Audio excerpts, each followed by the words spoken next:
Hello, hello, and welcome back to Smart Start Radio, everybody. Today we have another outstanding interview with two very outstanding and successful people. So we are being joined by David Stevens, who has worked with Smart Meetings a lot, and we're glad to have you back, David. David Stevens is the co-founder of Olympian Meetings. He is a 20-year veteran planner and 6 times Fittest male hashtag event prof. Is it hashtag event prof, or do you just say event prof? I usually just say event prof. Okay, that But works. whatever. So he's also WIT certified. He's earned a Delos Wellness for Meetings and Events certificate. He is a smart speaker and a Smart Meeting Professional of the Year, and as of just recently, a Smart Ally winner, which celebrates male meeting professionals and professionals in the industry who celebrate our Smart Woman Award winners. So shout out to David for winning yet another Smart Meetings Award. You are awesome. Thank you. And we are also joined today by Carl Radke. He is an entrepreneur, film producer, and investor. You may know him from Summer House, and he is absolutely an entrepreneur in this space of non-alcoholic options and drinks. He's the co-founder, or founder? Co-founder, but Co-founder I'm the of... founder, but I have another partner, so Okay, yeah. So he is the co-founder of Loverboy, which is a fantastic drink company. And he also just recently celebrated a very exciting launch of Soft Bar and Café.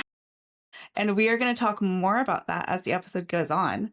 But to get started, I would love to hear a little bit from each of you about your careers and how you found yourself in the spaces that you are now. Whichever of you wants to start. Carl, you can go first. Just like my career background. Yeah. Whatever you want our listeners to know about you.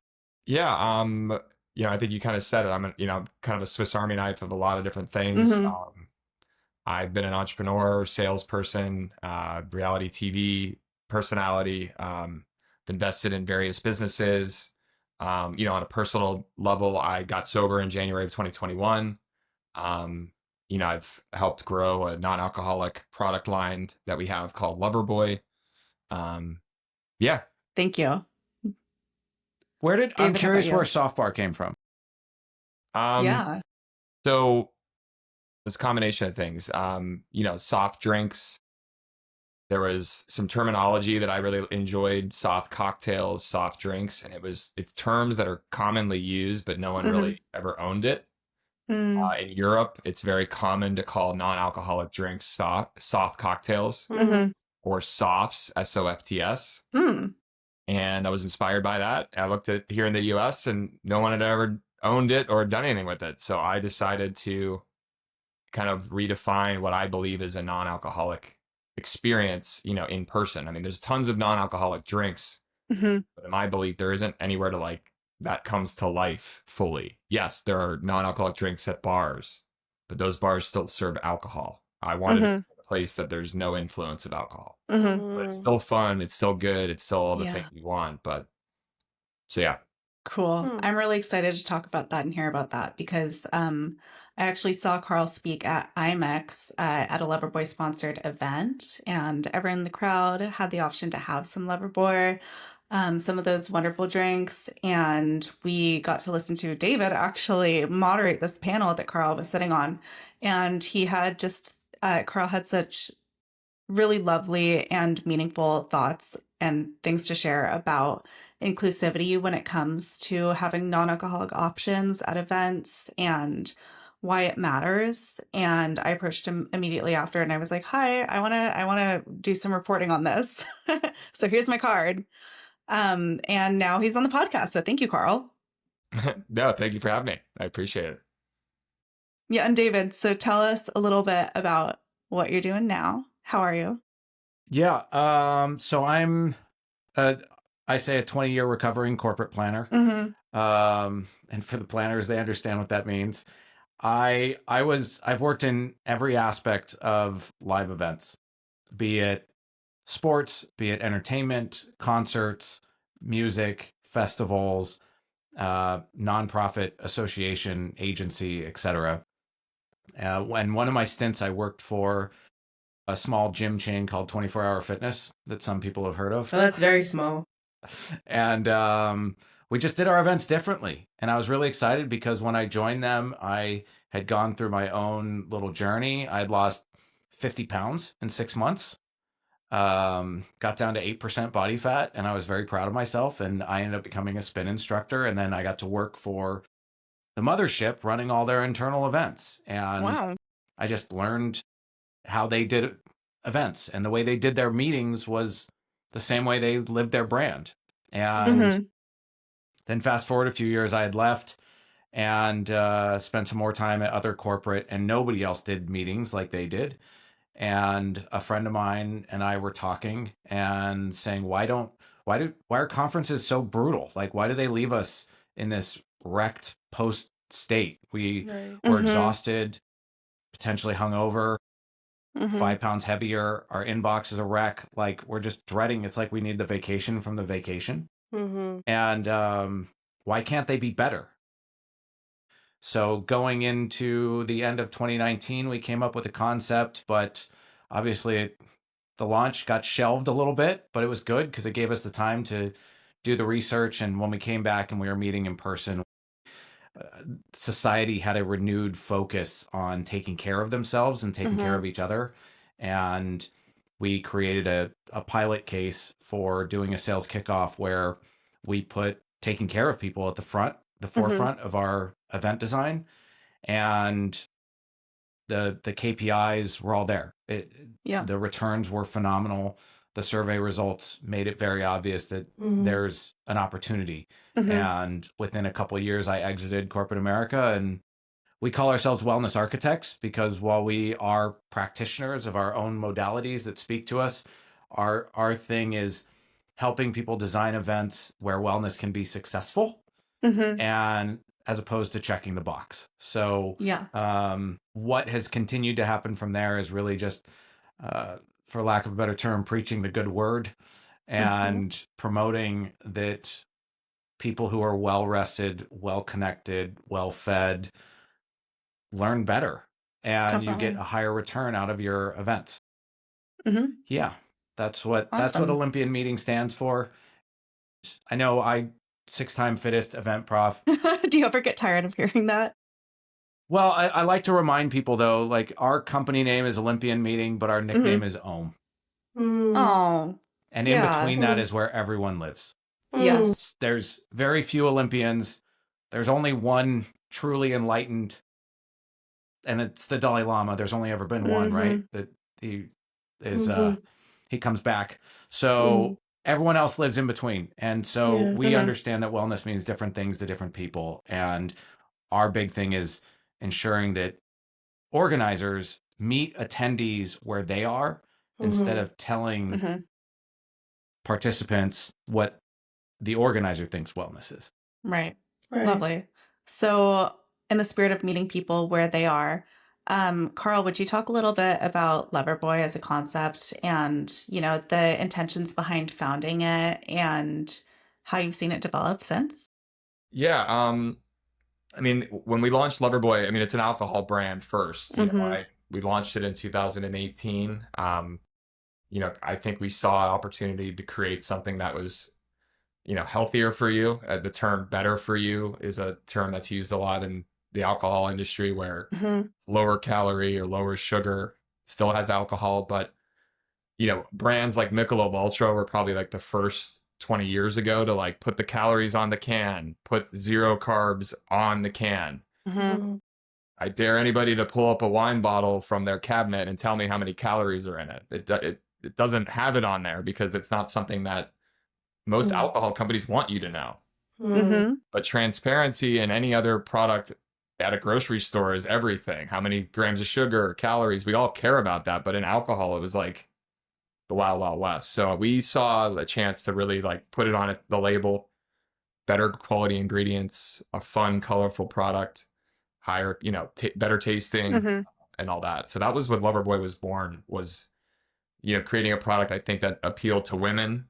Mm-hmm.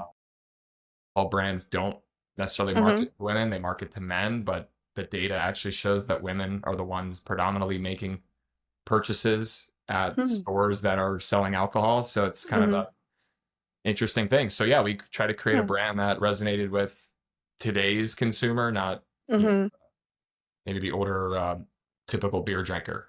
So Right. Right. Yeah. And I remember seeing the cans of Loverboy at this event at IMEX, and it is really beautiful packaging. Like it's really beautifully packaged. yeah, I mean, we wanted That something stood that stood out. off the shelf, Mm-hmm. conversation starter. There's a lot of things in as we like to say, boring white cans. I'm not going to say Mm-hmm. any brand names. You know probably who I'm talking about. But we thought drinking or socializing should be fun, and what you hold Mm-hmm. in your hand is an extension of you. And Mm-hmm. our brand, we wanted something colorful and bright and Mm-hmm. loud and fun. So Totally. that's And kind what of about launching the non-alcoholic version of Loverboy now? yeah. So I mean, it's 2018. I'm Mm-hmm. drinking, I'm partying, I'm Mm-hmm. selling Loverboy. We're doing our thing. 2019, I'm drinking, I'm partying, selling Loverboy, doing our thing. 2020 happens. March of 2020, we all know the world Mm-hmm. shut down. I realized I had a problem with alcohol and I needed to get help. And regardless of Mm-hmm. my involvement with the business, my alcohol and drug use was becoming a major problem. So I had to I got sober, and there's a couple other things that led to that. But Mm-hmm. Right. yeah, we decided, because of not only me being involved in this, but also consumers over the years had asked about non-alcoholic options, whether it was women that are pregnant, people that have dietary issues, religious reasons. It's not all about sobriety. It's just people that Mm-hmm. Mm-hmm. can't drink. So we wanted to create something that was, again, low sugar, low calorie, and tastes great. A lot of Mm-hmm. non-alc sure is awesome, but it's still loaded with sugar and still high in calories, which Mm-hmm. just because I'm not drinking doesn't mean I'll replace it with more sugar or calories. Mm-hmm. So Definitely. we launched that about 2 years ago. Again, our 90% of our business is alcohol sales, but I believe it's important to have an option for everybody, for Mm-hmm. those that drink, for those that are sober, for those that Mm-hmm. can't drink, whatever it might be. Yeah. It's nice to have something, because a lot of, again, my personal experience, when since I've gotten sober, having something in your hand in a social environment that looks like alcohol, Mm-hmm. it helps. Just it sends like I'm Mm-hmm. part of the party, I'm just like everybody else, and it also takes away that awkward moment when someone sees you just holding a bottle of water Mm-hmm. at a party. They're like, what's wrong with you? Can I Well, ask you a there's question? Would that be all yeah, right? yeah, go for it. Carl, what was that conversation like when were you guys discussing in general about creating a non-alcoholic line? Did you think of this on your own? I'm just kind of curious how that came together, and if they were like, there's no way we were going to do that, or like, was it an easy conversation? It was definitely like we had to run the numbers and do research. And one of the first things we meaning Kyle and some of the Loverboy team, who buys non-alcoholic drinks? Mm-hmm. What is the customer makeup of that? And actually, the data says about 93% of non-alcoholic drinks are sold to people that still drink alcohol. So that was a great stat, actually, for us as an alcohol company. We have 96% of a pie to now go towards. Mm-hmm. Mm-hmm. Now, yes, there are sober people that don't drink alcohol, and I want to support them and all that, but we wanted to build something that could resonate with everybody, because people buying the non-alc are the ones actually still drinking, for the most. Mm-hmm. But it was something, I think, because of my platform. I've been talking openly about my story for many years. It seemed like a really nice extension to the brand. We had to look into how to get it, the formula and the recipe, because we're all about tasting good and high quality. So we couldn't like take the alcohol out. Now we've got it. Like there was some production and kind of formulation we had to do. But it's gone well. I think what's funny is we've been celebrated a lot for the brand and having non-alc options, but like our sales of it are not like gangbusters. We're Mm-hmm. still building it and trying to get it in more doors. But it's just a good option to have for people that are looking to take a break or Mm-hmm. whatever the reason might be. Right. So. Yeah, totally. And it is a great thing for all you lovely listeners out there to have at your next event as well, if for the sake of getting it out there.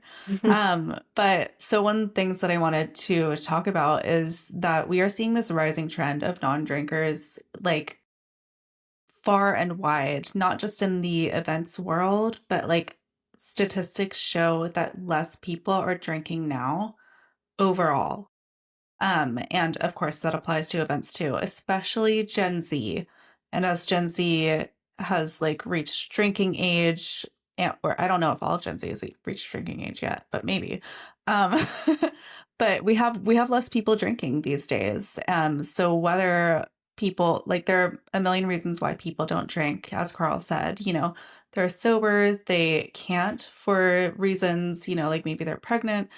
Um, Sometimes people just choose not to, and that's fine. So when it comes to just like the increase in non-drinkers or people who choose to drink less often overall as a society, what are you guys' thoughts on like why that's been happening? How have you seen it show up in your lives, and Carl, like in your company? Yeah, David, at the events that you've been to. I know for me, by the way, I guess the cutoff for Gen Z is 2012. Oh, okay. So Wait, you have to be born in like so someone born in 2011 is Gen Z? yes. Oh, that's crazy. So I'm a Gen Z.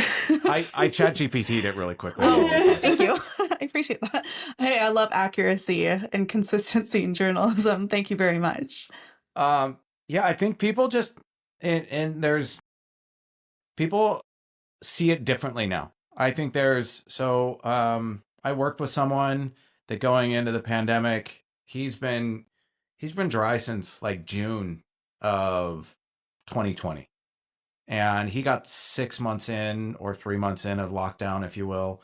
And him and his wife just realized that like what we're doing isn't good for us, and saw the writing on the wall and just kind of washed their hands of it. He will still have NA beers and things of that nature. But he was like, this is a slippery slope and I feel myself losing my footing and I do not want to go down this. And I think there's plenty of people who have just grown up in households and in environments where they see what the outcome of overindulging can be, and they just don't want to be a part of it. Or I know for me, I really like my sleep. Like I love when you get a good night's sleep, it's like the best start to the day ever. And like Mhm. I've never had that after drinking. Mm. Ever. Mhm. Yeah. Mhm. So I selfishly don't drink usually. I might here and there, Mhm. because I like sleep so much. Mhm. And I Yeah, just know that's I'm fair. sharper and my workout won't Mhm. suffer. And like the yes and, right? Like Right. there's no I might have fun in the moment, but usually the next day I'm kind of hating my life. Like Mhm. even Mhm. we'll still go Mhm. to like fancy dinners and do wine tastings, and like I don't even really do it anymore Mhm. Yeah. because I'd rather just have the fancy dinner and feel great the next day, Yeah. or feel a little guilty for indulging in decadent food. But then I know I Oh, but like I will have love the energy decadent to go food. work my It's butt so off in good. the gym Right. and Uh-huh. put those calories to use instead of like Yeah. just feeling like garbage on top of it. Totally. Mhm. Totally. And if you're listening and you want to hear more about this topic, you can actually hear David speak in a recent webinar. It's called Elite Performance Tips for Managing Attendee Energy. There's also a white paper on it, and we will link that in the show notes. One quick thing. So Sarah and I go on a lot of trips and to a lot of events. And Mhm. personally, when I'm at these events, the menus always have they're not very friendly towards people who don't drink. Like there's like a little bit of this and it doesn't look that Mhm. good. Or even So the agendas, I would say, like sometimes we'll get an agenda, like I'll be looking at like my schedule and there'll be, a welcome cocktail and then dinner yeah, or like, tour and libations. yeah, And yeah, exactly. it's You can't definitely avoid it not, sometimes. yeah, It's just there. yeah. It's like And literally built into there's the no other schedule. option. Yeah. So, in your opinion, like how can events in that way kind of evolve from the standard of what is like expected? Like, oh, there's going to be champagne. Oh, there's going to be wine. Oh, there's going to be whiskey. Oh, there's going to be something with alcohol in it. Like, where does the shift happen and how can that actually, evolve from where it's at right now. I think one of the things is they can be more thoughtful about what they're offering people. I mean, one of the things that Carl brought up, because we had a discussion of like, why are soft cocktails the same price, and or he even said like the non-alcoholic Loverboy is slightly more expensive than the alcoholic Loverboy. Is that still the case, Yeah, Carl? what? No? Yeah. It's slightly less expensive. Okay, good. Okay. Well, that's good. And I apologize if I misheard you the first No, time. it's all good. But he's like, well, there's no alcohol, so you can taste the ingredients. I remember you saying that to me in an interview we did once. And it really it struck me. It was not something I'd ever really contemplated. But when there's no alcohol in it, you taste everything. Right. So you have to use fresher things and nicer things and whatnot. Right. And so the reason I bring that up is because when you're doing thoughtful non-alcoholic alternatives, they should be made with really nice ingredients. They should, maybe you're bringing in fresh pressed juices to make your soft cocktails with. Maybe you're doing something that shows. And the other thing is presentation. I was very fortunate. I just met the head of all Delta Sky Clubs at a Delta event, and we were talking about these canned mocktails that are from this company that offers them. I'll leave their name out because Loverboy's not in Delta Sky Lounges yet. It's all good.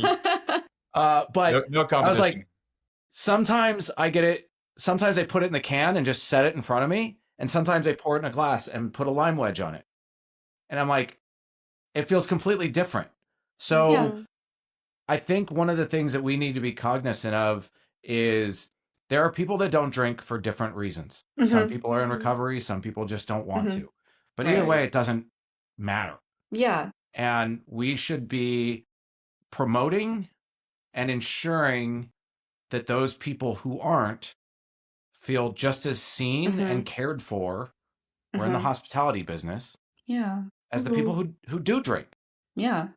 I think that this is a really good time to talk about soft bar and what soft bar is as a concept. And like how you're creating that. So Carl, would you tell us a little bit about not only like what soft bar is, but how you've built this idea up into launching it just recently, like about a couple of weeks ago, right?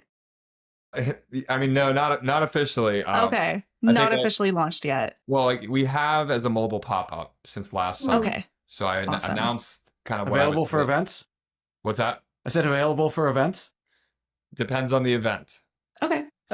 Like size wise, or reason I say that is, as a startup, we have hard costs. Yes. And a lot of folks assume that, my mobile pop-up just shows up complimentary, which we've done a few of those for brand awareness and like brand partners, but we've been a little more careful because I didn't set out to create a mobile pop-up. I set out to open an actual place you can come and sit down. But I mean, yeah, soft bar is really, it's a mindful consumption bar and cafe. So it's a place you can come in the morning, have a premium coffee. I don't actually drink coffee and I don't drink alcohol. So I basically have nowhere to go. And I mean, it's true. Like if you don't drink coffee and you go to a coffee shop, it's hilarious. Like there's nothing else to drink other than water. There's tea. There's Most tea. coffee shops don't really go tea. And if it's a tea, it's like an breakfast. It's not Oh my gosh. anything super, exciting. Right. Okay. Like, more it's tea not a shops. tea, but They're like pulling out a dusty box of tea bags, and they're like, "Oh, we have whatever's in here." yeah, some Oh places my gosh, no. have some options, but they still aren't delivering what I was looking for, which is Right. there's a lot happening in the alternative coffee space with whether matcha or cacao or mushroom coffee, not psychedelics. No, one of our employees over here at Smart Meetings, our production lead, has been drinking mushroom coffee for a little while, and he says he has never felt more energized or healthier. It's very, very interesting, because like that stuff is full of nutrients. It's giving you ingredients and functional benefits that I think are delivering more of what you're looking for in the morning. Like in the morning, I want to be focused calm, Right. but energetic. Coffee makes me anxious, jittery, and like skin crawling. Yeah. Mm. Yeah, Now, not totally. everybody Mm. reacts that way to it. That's just my personal experience. I like the taste of coffee, don't get me Mhm. wrong. Like, Right. but I just saw what was happening in coffee, and if you look at most coffee shops, they close at 3 o'clock. Right. Mm. And I'm like, that's a beautiful space that people would sit down and hang out. Yeah. But the problem is they aren't serving anything that probably makes sense for after 3 o'clock. Mushroom Mhm. coffee actually would work after 3 because of what it delivers. It's not going to keep you up late at night. Right. So yeah, I mean, I can kind of soft bar really is just it's a four-wall space. It's a destination. It's a mindful consumption bar and cafe. Mhm. Specialize in Mhm. premium coffee, alternative coffee, but also Mhm. soft cocktails. So Mhm. what we deliver is drinks that make you feel something, Mm. Mhm. whether it's energetic, uplifted, calm. We use ingredients you can find at like a Whole Foods supplement aisle. People take these ingredients every morning in their apartments and their homes, but we're taking it a step further and putting it in your bespoke beverage, kind of in a craft Mhm. cocktail way. Right. Now, outside of the drinks, it's the experience too. It's a more premium, elevated environment. Think Starbucks meets Soho House. Mhm. I wanted something that was a little bit of a step up, a place that everybody would feel welcome there. It doesn't require you to go to AA to come here. It doesn't require you to say you're sober. Literally Mhm. taking an edible in the parking lot. I don't care. We just serve alcohol at Soft Bar. Yeah. We like to say, come as you are. Love it. Ooh, Even if you've had I like that drinks saying. all day with your best friends, come to Soft Bar. We're going to give you a drink that's going to calm you down, make you feel Mhm. good. And then if you got to go Mhm. drink again, just go outside to the bars down Mhm. the street and do what you got to do. Yeah. I love that experiential element. Like I really like what you're saying about creating a space that has, like you want to hang out in a coffee shop after 3 p.m., but they're all closed because people aren't Mhm. drinking coffee at that point. But it's such a gorgeous space where you feel, like I love to go to a coffee shop and get some work done. Like there is nothing that motivates me like being in the literal physical space of the coffee shop. It's like the way it looks, the way it sounds, hearing conversations around me.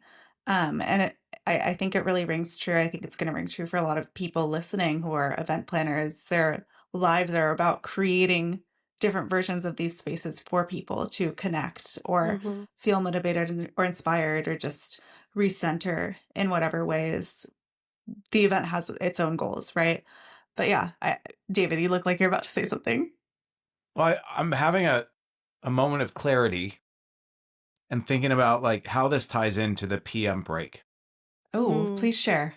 Well, this is always the PM break is the tricky one, right? It's Mm-hmm. usually somewhere between 2:30 and 3:30. Yeah. Mhm. And traditionally, it's like Red Bulls and candy bars. And like Oh, because that everyone's trying to is get people through painfully the true. last couple hours Yeah. of Oh, of yeah. of the general session and of the Right. things so that then they can either get them to happy hour or get them to whatever, but Mm-hmm. they're trying to squeeze out that last couple hours of meetings. Mm-hmm. And God, the idea of doing functional beverages Mm-hmm.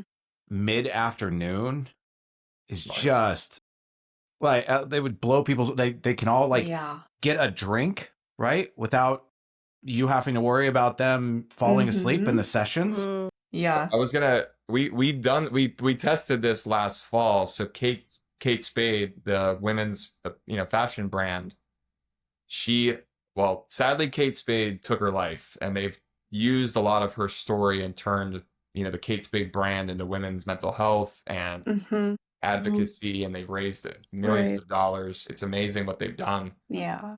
But if you think about what David's saying, I mean, I'm glad you brought this up. You've got 400 executives, fashion people, women, powerful, amazing women in a conference center for 8 hours in New York City on a Thursday morning. Mhm. You're not going to Yeah. serve black coffee and just random tea to a group of this. Like the quality No. of the guests, the Right. type of meeting that's going on, the conversations and the connection, and even the Right. topics of conversation are powerful and emotional and very Mhm. vulnerable. Mhm. you need beverages like soft bar and some of these other more Yeah. premium non-alc options, because it actually, you're doing a disservice to the community that's coming together by Yeah. offering them, Right. pardon my language, bullshit drinks. Mm-hmm. So I Fair. think, to David's point, we actually served these mushroom coffee drinks. We served other alternatives like cacao and matcha, Mm. and Cool. it was a step up of their typical food and beverage program. Mm-hmm. And again, Simone Biles was the headline speaker. Mm. Taraji Henson spoke. Mm. Everybody's holding functional, beautiful, well-constructed premium non-alc drinks. Mm-hmm. Mm. And it made the meeting that much more engaging. Yeah. People were like, I don't know, you expect I've been to hundreds of conferences, you walk out, it's like, all right, typical water, the coffee Mhm. cake. Right. And it's a lot of it comes down from, unfortunately, the hospitality groups Mm-hmm. that own and control. I've done conferences in Las Vegas. Like, it goes through the union. Mhm. You gotta have this Yeah. exclusive. Mm-hmm. Right. None of this is Yeah. ever going to change until the big brands change. Yeah. Every menu at most of these events has actually been paid for. Yep. Yeah. So it's a Pepsi place or a Coca-Cola place. Uh-huh. So Yeah. if they don't have those brands, it's not going to be Right. on that menu, no matter how much you love Loverboy or want Yes. the brand. Right. I've literally been brought in by the president of conferences. Like, we want Loverboy here. Mm. It's a Coca-Cola venue. They have a Mhm. contractual thing. Huh. So it's like, even when you want it to happen, it doesn't happen because of just the way Right. the business is run. And There's it's a, not there's going a to change clause for until that. Coca-Cola starts doing more premium non-alc options. Mm-hmm. Mm-hmm. There for the Definitely. meeting planners, there is a clause for that. Mm-hmm. And I put it in all my RFPs so that it's not a surprise. Like, when I'm shopping, I say, we reserve the right to supplement your menu if it doesn't meet our nutritional needs or Very dietary nice. needs, whatever. And how does that work out? Usually, Sometimes do it's they great. agree to Sometimes that? people just walk away from it. And you know what? If Mm. they walk away from it, all the Interesting. better. Yeah. Sometimes Mhm. it leads to a discussion with the chef Right. because they're like, Okay. wait, it might be a chef that actually, that cares. And he's like, what do you Mhm. mean? Like, what Right. are your nutritional needs? What do you need? I sent Right. it to, we're doing an event at a stadium and I sent it over and I'm like, okay, what's the deal with these quote energy bar and protein bars? What do you actually have? Well, they're bars. And I was like, yeah, but are they What? energy bars or are they protein bars? Because those aren't interchangeable. And they're like, I said, I only want protein bars. And they're like, okay, cool. And I'm like, so what kind of protein bars are they? Well, they're whatever we have. Well, but that doesn't answer the, like, that's, Yeah. Right. so it can initiate really meaningful Mhm. conversations, Mhm. but that's Right. what this is all about, right? And a lot of times you can identify a gap that either you can fill or potentially you can educate them Right. on how to fill it with the appropriate supplier, like Loverboy. We've tried, we've gotten through on some events. Mm. Mhm. And Nice. it is a nice compliment, like David said. I think if we can supplement kind of what the venue is offering, Yeah. another premium, in my belief, we should be, an add-on to most of these, Mhm. options. Or, Right. but even if you think of like a wedding or big events with a lot of, like, usually you offer salmon or a vegan dish to your Right. guests. So how is that not taken a step further with beverage? Mhm. You offer decaf coffee, right? Mhm. Mhm. Like, it's just funny. They're already doing it, but then when it comes to Yeah. alcohol, it's like, oh my God. Yeah. But I again, think. I think it stems from majority of hospitality venues, their businesses are profitable or they make money off Mhm. of the margin of alcohol. Yeah. Buy Yeah. it for $100, they sell it back to you for $300. Mhm. They Right. make money. The margin on food is paper thin. Right. So it's Mm. going to be a thing that until these hospitality really, it's going to happen soon. There's going to be a lot of change, Mhm. Yeah. but it's not happening anytime soon. I don't, Right. Right. fortunately. Yeah, it's interesting that you say, like, there is going to be a change, like this is going to happen, although it may not happen soon. And we are seeing it start to When the happen. millennials and Yeah. the millennials, I'm a millennial. Mhm. When the Gen Z starts getting more into the workforce, Yeah. Mm-hmm. and actually the ones planning the events that we're Mm-hmm. talking about right now, Right. I believe there will be more of a shift. Yeah. I mean, I was fired from a company I worked for at a national sales meeting because of my partying. Like David said, you Oh, need a wow. vacation from these conferences. Mm-hmm. Right. Not that I'm Yeah. blaming anybody other than myself for that, but you're supposed to get drunk at events. Right. It seems like Yeah. that's what's expected. That's been the Yeah. status quo for so long. And, you know, like you go to these events and you do see people getting drunk, and maybe you see some people, you know, having one drink, and there's a whole range, and you see some people who don't drink. But it has been the status quo and the expectation for as long as we have had corporate events that you throw a bunch of people together in a room and give them alcohol and then hands off.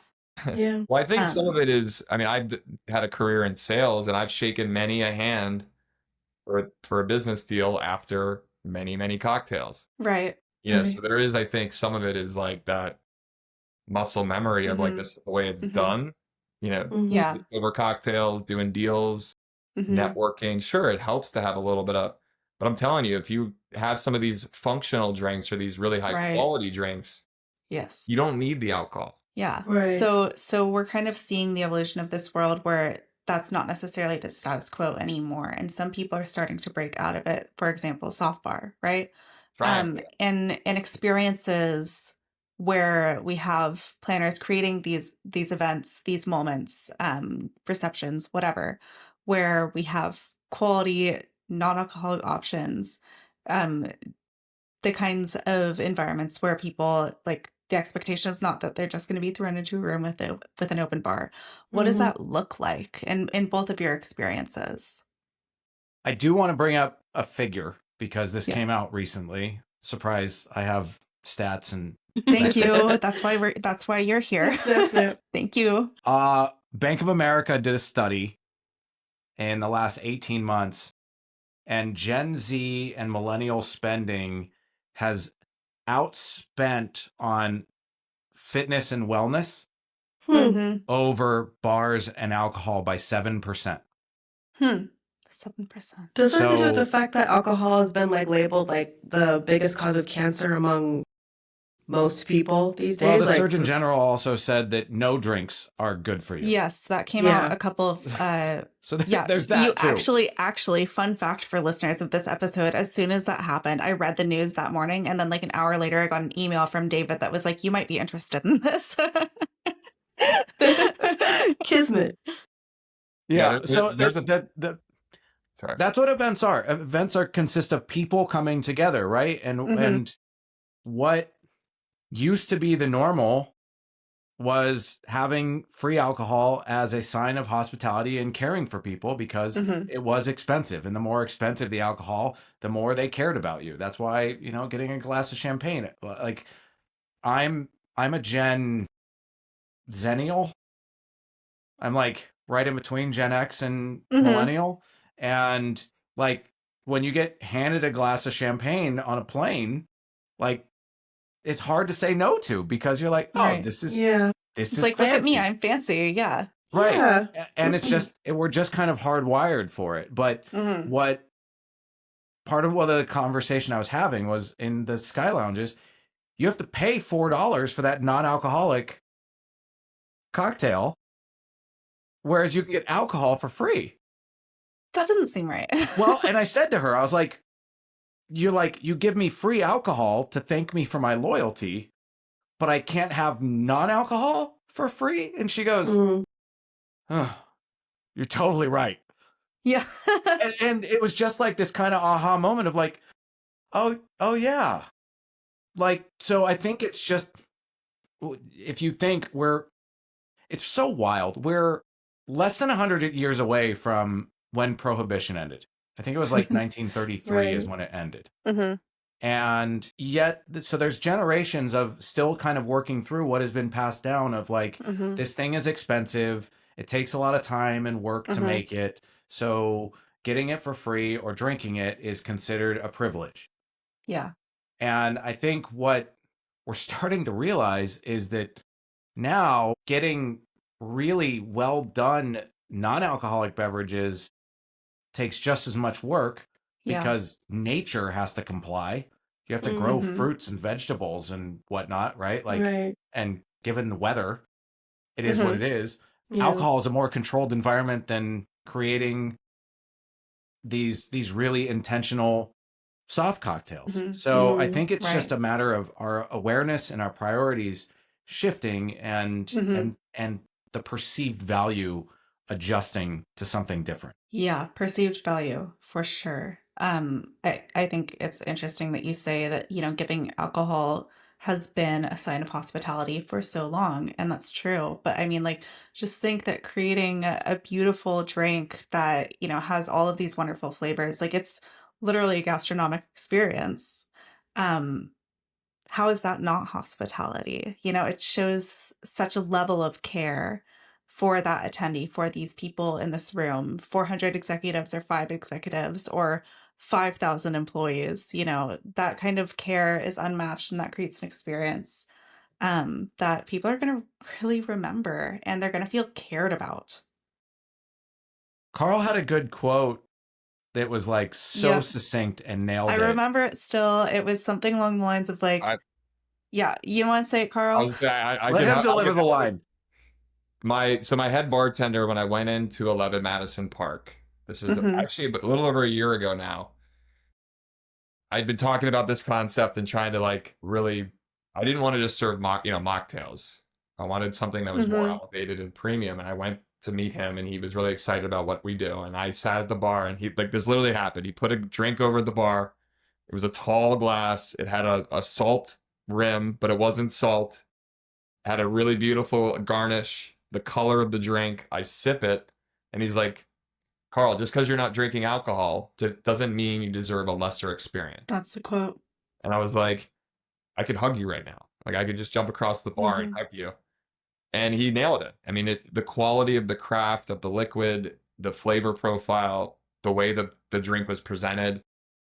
I was in a beautiful restaurant, obviously, but this is what it should be, in my opinion. Now it was Right. $17, but I had an amazing experience, and I'm willing to spend 17 on someone that worked hard and grinding and mashing the Yeah. ingredients, taking the time to prep. That all goes into what you're paying for. Just because it doesn't have alcohol doesn't Hmm. mean it's now free. Yeah. Mhm. So yeah, I wanted to like really take what he said and redefine what most of Hmm. us think of as a mocktail experience. And I'm not here to. Hmm. I think mocktails are great, but I don't actually order mocktails at most places. Hmm. That's not the experience I'm looking for either. I don't want a Right. sugary thing that is kind of lazy and thrown together. I'll just drink NA beer, or I'll stick with good old water and move along. Yeah. I always order them to see how they're going to do. But to your Hmm. point, Carl, that is hospitality. Yeah. Mhm. Hospitality doesn't have to equal alcohol. Hmm. It's the level of experience you have is what equates to Exactly. hospitality. Yeah, and that's what kind Exactly. of got me thinking more about, okay, great, like these amazing ingredients and this amazing experience, but what if you like take it even further and add these functional ingredients and things Yes. that are gonna be good for you and make you feel good? Because Hmm. I think you can take that. Sure, like I'll sit here and admit I won't. I don't want to buy a $17 sugary mocktail. I don't. Hmm. But I'll buy a $17 mocktail that's gonna make me feel happy or energetic, Hmm. Hmm. Mhm. a cool place. I'm gonna be Right. connected to whomever I'm talking to or Yeah. Mhm. fitting in. Like that Yeah. is how I thought of to bridge the gap with those people that say, Hmm. well, I'm not going to spend 17 on a mocktail. It's just juice. No, it's juice Right. that's going to make you feel amazing and give you something that Hmm. you're not going to Hmm. get otherwise. Yeah, Mhm. because it's not just juice. Like as you said, it's something that somebody put real effort and craftsmanship into. And doesn't that make a person feel seen? I think if 100%. we think about, creating a memorable event experience, think about like the five senses, right? You have like the sight with the lights and the sound with the music, and you have all of these people around you. Um, when it comes to taste, we're usually offering an open bar, but what about like elevating that taste through these really artfully created drinks? Something that people remember looking at and seeing this beautiful thing, like just like gorgeous presentation. That's a memory. and then taking a sip of something that they've never tasted before and it's delicious and they know that it's good for them and it's fueling them. Um, that is something that is going to make your attendees remember, I had a really great time at this event and I felt cared for. And I think And at you the end of actually the day, remember it. yeah, yeah, Well, like the I, drinks had intention, and I think that's yeah, what's missing too. Is you have a intention. bunch of people coming there with intent, Hmm. and then the drinks are not intentional.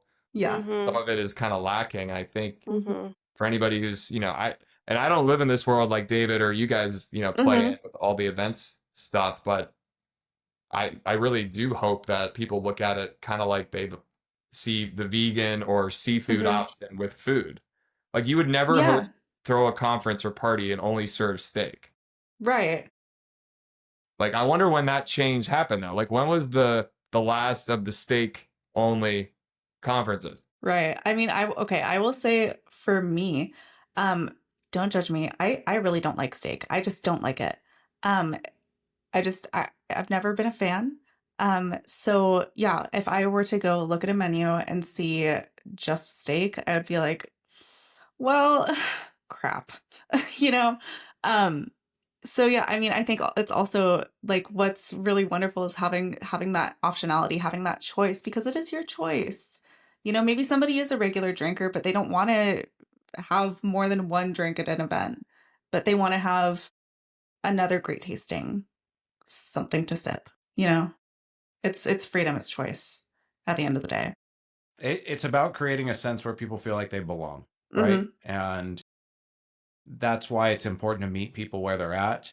I think one of the big shifts also that I've started to see, I know it's something that we try to be really intentional about at our clients' events, is ensuring that if there are thoughtful or intentional choices made to create non-alcoholic beverage options, we really work to promote them, because a big takeaway I took from the IMEX event was people who don't drink are traditionally used to feeling excluded.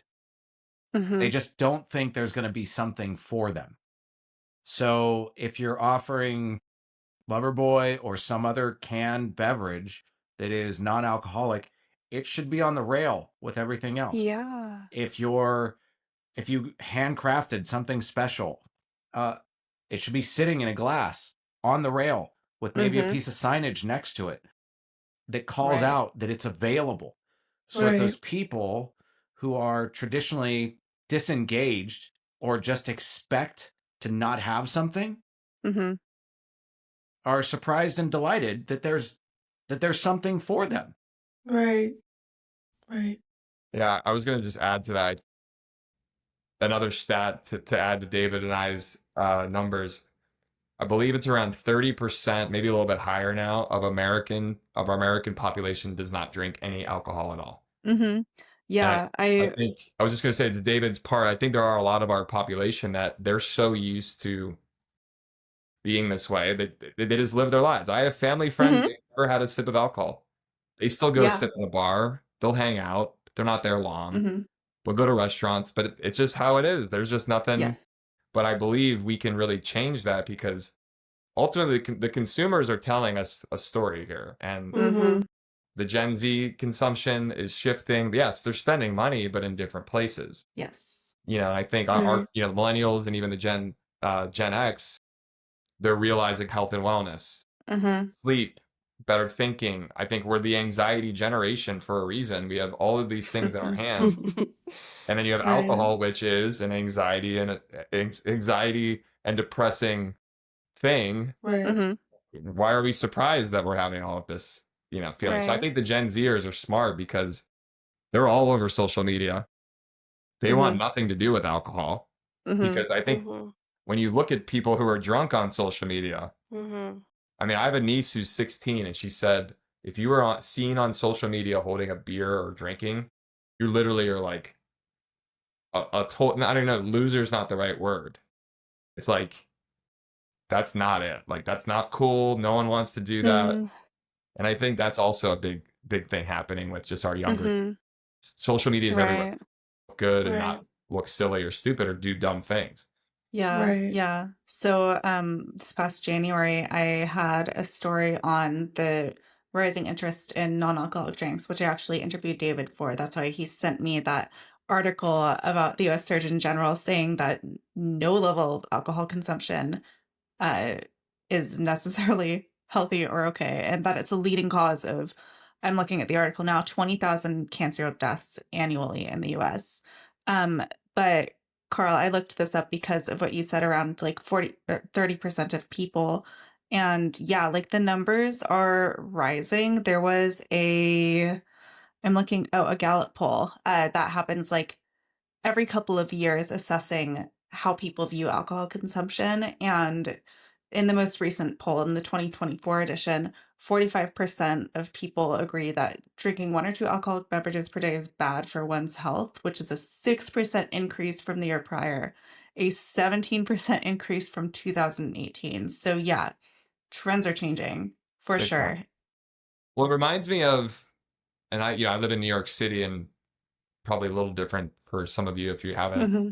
been living here. But when I first moved here almost 11 or 12 years ago, I was drinking back then, but cigarette smoke everywhere. People were Mm. cigarette smoking outside, Mm-hmm. inside. Mm-hmm. It was a social Right. thing. Like if you wanted to meet a cute girl at a bar in New York 10 years ago, you'd go outside and smoke a cigarette and like meet people outside. Right. Mm-hmm. The thought of seeing anyone smoking a cigarette right now, I mean, yes, people vape, but it's like cooler that way and like less nasty. But Sure. like cigarettes, come on, guys, like tobacco wasn't like everybody smoked inside their homes for many years. Mm-hmm. And Mm. we've evolved past that. I mean, when cars were invented, they didn't have seatbelts originally. Mm-hmm. Like we learn Yeah. over time, and we learn, and I think we're in this kind of really interesting moment with alcohol and Mm-hmm. consumption. Yeah. People are really realizing it.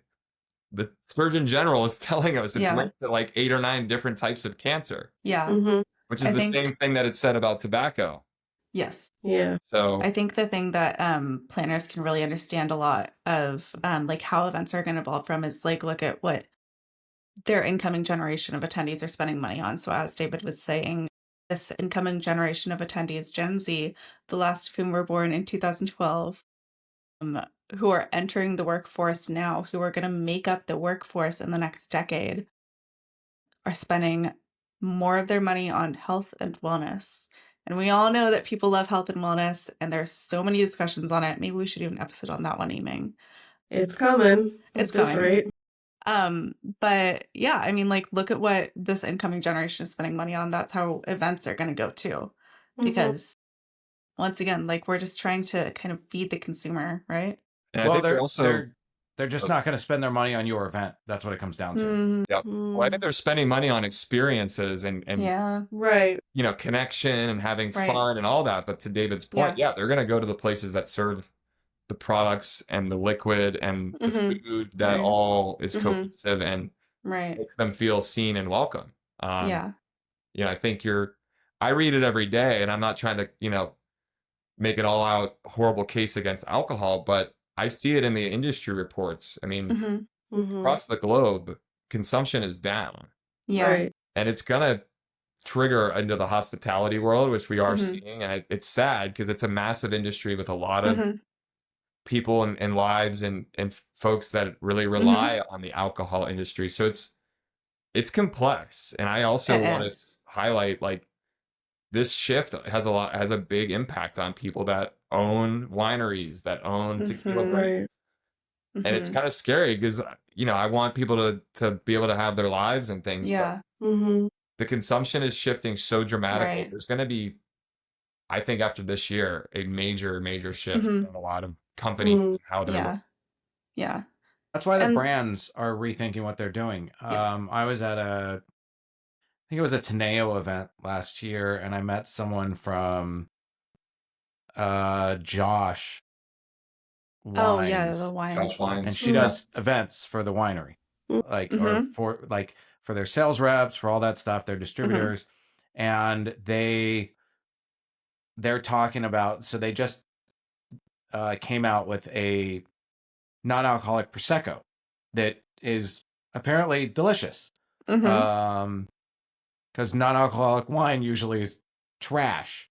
I would agree with that, but it's getting better, David, It's a little bit. yeah. And I met with someone else who they're working on basically the equivalent of a Brita filter, but for alcohol, where you can literally take a 2001 Alexander Valley Silver Oak and pour it through this thing, and it dealcoholizes it on the other end.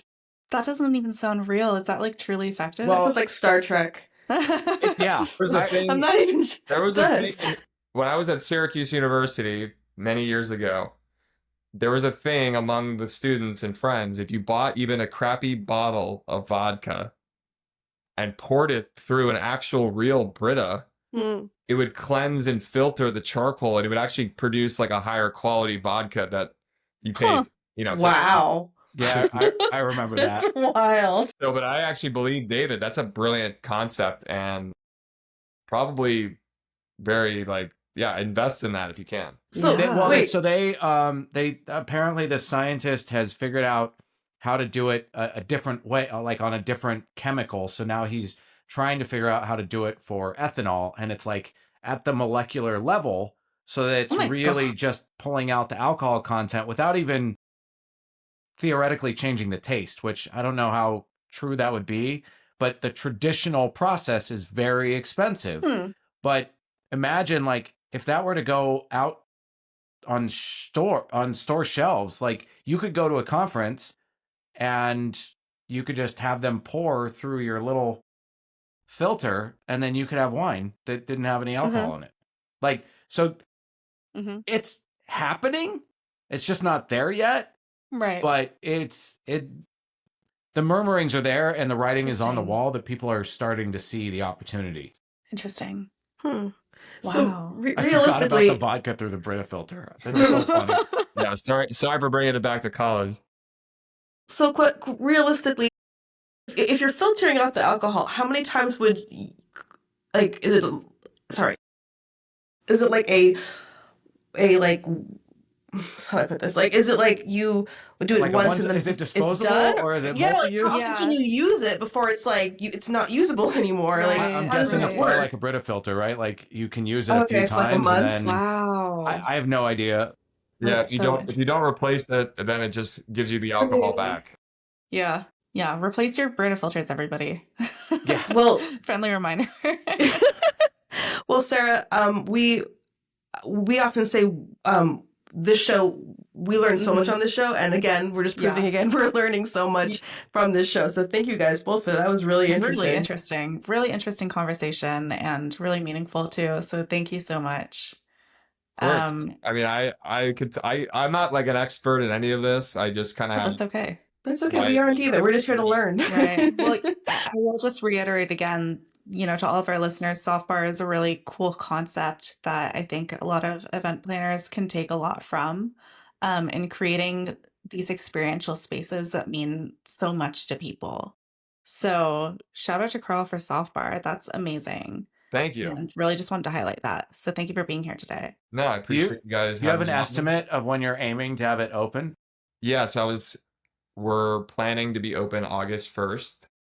Nice. So I think when people see like what we've been putting together, so I took over a former, industrial kind of garage, Cool.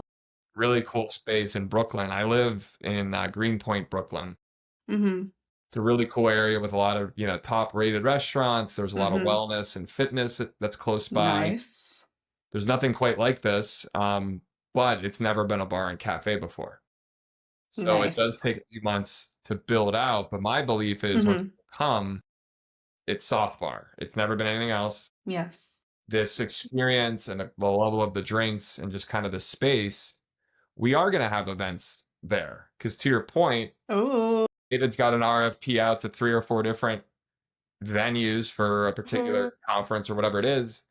Yeah, ours isn't going to be like the Javits Center, but you could have a really connected group of men or women, 75 to 100 people at Nice. Soft Bar, because again, all of the beverages we're serving are perfect. But if you call up like Brooklyn Winery or some of these really beautiful event spaces and you tell them, I'm guessing this, by the way, I'm sure someone will do it, but hey, Brooklyn Winery, I've got 200 people. We want no alcohol. They're going to be like, okay, like what? You have to force you to buy. They're going to force you to buy Right. alcohol to cover their costs. Right. So I think there's a huge gap in this event world and what Right.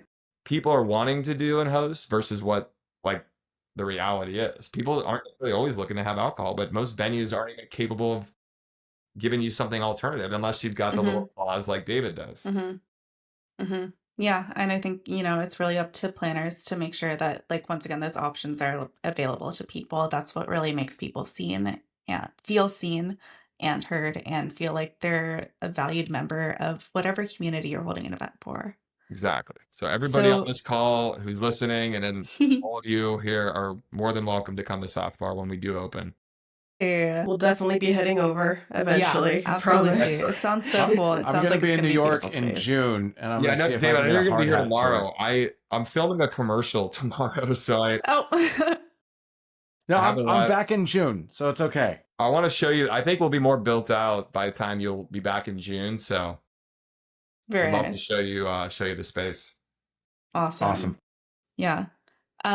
So we always sort of end off by asking you our trademark question of what's in your toolbox. So essentially, what's that one thing that's been, that you want to leave our listeners with, whether it's an insight, a tip, a piece of advice, something that has helped you along your journey as it relates to this topic of quality non-alcoholic options, inclusion, and creating amazing experiences for people. I'll let David go first. I'm going to kind of cop out and go back to my RFP clause. Yeah. Client reserves the right to supplement existing menu with packaged goods if existing menu doesn't meet nutritional requirements. Yeah. I don't think that that's a cop-out. I think that that's really relevant, and I'm glad he said it again. Well, I think it's important, some of the language in there, because, if you're like showing up with stuff you made at home, then it's like, they're like, well, what is happening, right? Whereas if it shows up, it's packaged, it's closed, Yeah. you go to the store, you buy a few dozen cases of Loverboy, bring it in as your non-alcoholic offering, you bring in protein bars or whatever, like then it's not that you're trying to like line your own pockets or trying to do something unsanitary or not complying with food laws. Right. You're really just trying to meet your participants' needs. Yeah. And that either leads to a yes, a no, or a discussion. Right. And a no is great. A yes is better. A discussion is always welcome. Lovely. Beautifully said. Nice. Yeah. Meet people where they're at. It's like a trademark David T. Stevens quote. I like that.